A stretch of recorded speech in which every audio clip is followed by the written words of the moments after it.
Hello, guys. I am Shane Davis, 20-year comic book veteran. I am here today with Yanzi to give you some not great news about DC Comics. Maybe.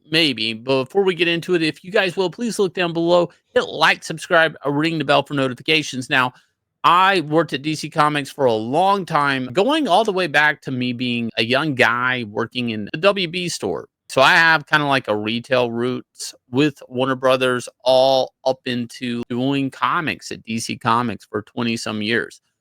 Working in licensing artwork, creating characters that become video game characters, animation characters, all of that good stuff. Now, what has happened in my lifetime is anything from AOL buying Warner Brothers to AT&T and Discovery buying it from AT&T kind of at a loss. And now there are not so great things happening. You want to fill people in, Yanzi? So we know that Warner Brothers, their stock has been tanking. It turns out HBO Max is not working out. And now they are considering, maybe we have to merge with Charter. And it's like, okay, how many more mergers do you want to do? You went from Warner Brothers to Warner Brothers Discovery, and now you can think of merging with Charter. Now, at one point that we were floating that we're going to do a combination streaming service. I think it was HBO Max, Paramount, Disney, something like that. Okay, whatever it is, it just sounds desperate. Now, this Hollywood Reporter article actually came out recently, but nobody really noticed this rather interesting little tidbit over here. They're referring here to statements by someone named John Malone, who is a shareholder and board member of the current Warner Bros. Discovery company.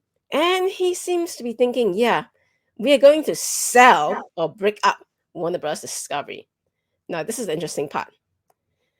To seek to have them take DC Comics public as a separate entity via either a tracking stock or a regular IPO to highlight the true value of the WD library, as that would be the easiest way to do it.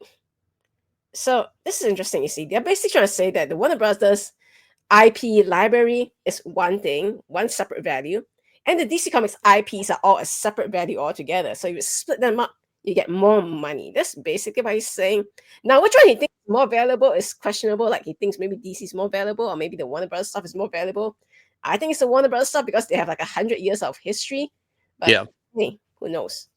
It's hard to say with the Warner Brothers stuff because there's so much that they own. I mean, and they have a lot of properties like Looney Tunes that they've really just wasted away. Anything from Thundercats, Silverhawks, Johnny Quest, Flintstones, Scooby Doo.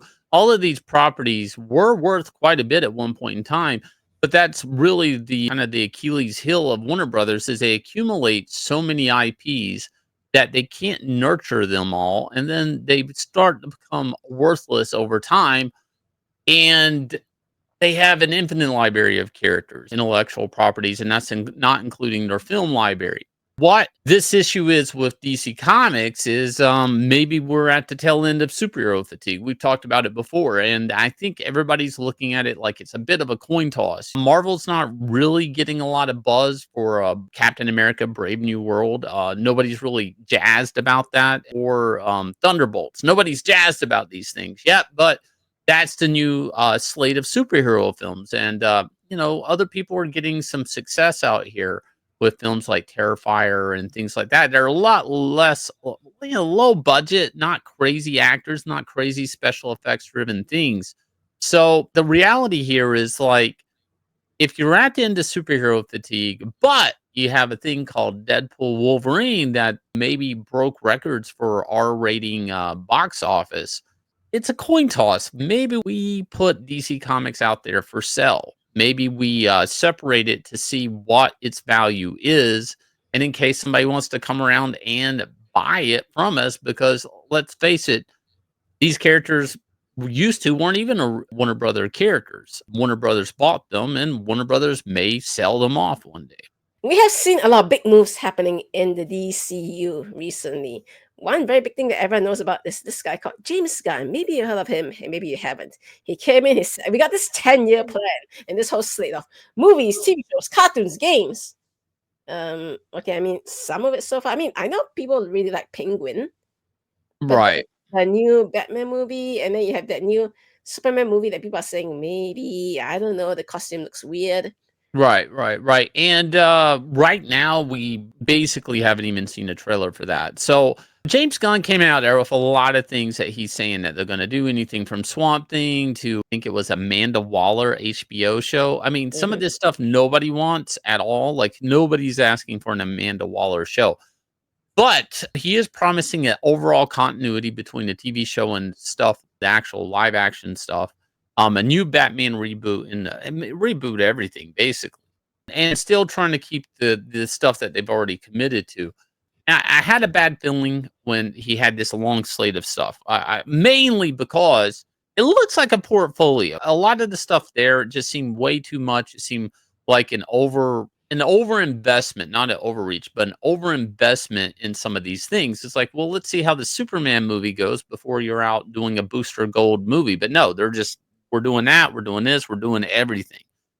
And the way they put out all that out there on Front Street is such a risk that it just didn't make sense to me. Like, what if you bomb on this? Are you still committing to the Booster Gold movie? That doesn't even make sense. But it does make sense as a portfolio to shop.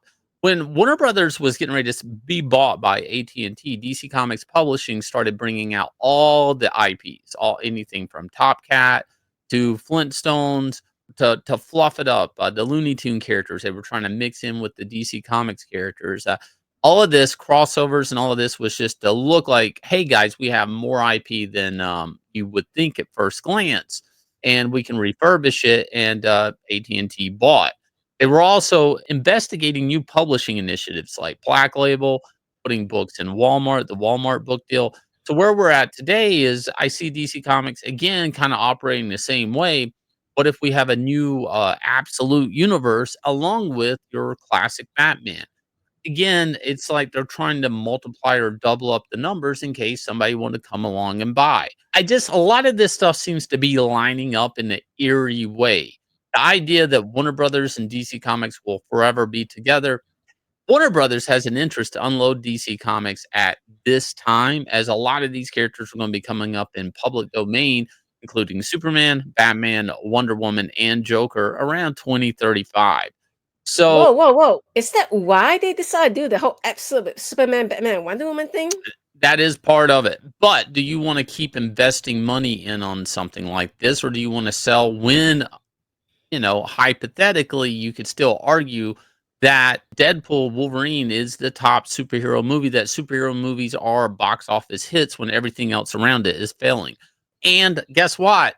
They're selling off all the Batmobiles at the same time. This does not look good at all. I mean, dude, obviously they had a lot of extra ones sitting on the lot from filming all three of the Chris Nolan Batman films, but at the same time, it's like, why now? Why suddenly you're thinking, oh my gosh, we got to get rid of all these? Like, why? Well, Timing is very sus. That's all I can say. each is priced at $3 million. It is an Now, iconic vehicle. before anyone gets excited, it's not street legal, so don't even think about it. Yeah, they do operate, I guess, to some different levels or whatnot, but obviously this thing's not street legal. You cannot get this thing. It does not have a blinker. The tail light is out. You cannot drive this on the street. You cannot jump buildings with this. Guys, I don't know. This is interesting times. I'm going to keep my eye on it and report this. If you guys will hit like, subscribe, ring the bell for notification. Also, please go check out read our own book, Inglorious Rex. You can pick up Inglorious Rex 1 and 2 on our shop, and they ship out the next day. We are asking, though, for support. Believe it or not, we are asking for support in Volume 3. Make it happen. Getting ready to come up on $250,000 for Inglorious Rex 3. Thank you, guys. Click the link below. I'll leave you guys with a trailer for this smash hit book and catch you guys again with another video.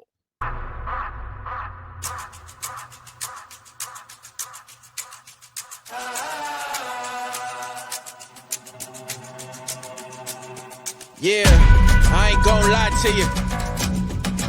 Truth always hurts worse. Doing good till first, reverse, now you last. Blast of the past.